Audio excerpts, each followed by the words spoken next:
ইলিশ মাছের মরশুমে বর্ষার দুপুর হোক বা অন্য কোনো দিনে গরম ভাতে ইলিশ মাছ ভাজা, সঙ্গে মাছ ভাজার তেল দিয়ে নিমেষেই শেষ হয়ে যাবে এক থালা ভাত। আলু সেদ্ধ থাকলে তো কথাই নেই, না থাকলেও ক্ষতি নেই। আজকের এই চিরপ্রচলিত মেনু ইলিশ মাছ ভাজার রেসিপিতে প্রথমে মাছগুলোকে ভালো করে ধুয়ে স্বাদমতো লবণ, হলুদ, লাল লঙ্কার গুঁড়ো দিয়ে দলাই মলাই করে মাছগুলোতে মাখিয়ে নিয়ে কিছুক্ষণের জন্য রেখে দেব, যাতে লবণ হলুদের স্বাদ ভালোভাবে মাছের ভেতরে প্রবেশ করে।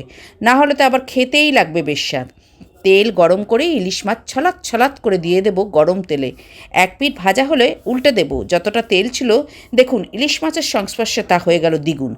একটু উল্টে পাল্টে ভেজে ভাজা মাছগুলোকে তুলে নেব। শেষ মাছগুলো ভাজার সময় কতকগুলো কাঁচা লঙ্কা দিয়ে একসঙ্গে ভেজে নেব। ভাজা লঙ্কাসহ তেল ঢেলে নেব। যা গন্ধ বেরিয়েছে না, ঘ্রাণেরই অর্ধভোজনও। গরম ভাতে ভাজা মাছের তেল দিয়ে পরিবেশন করব।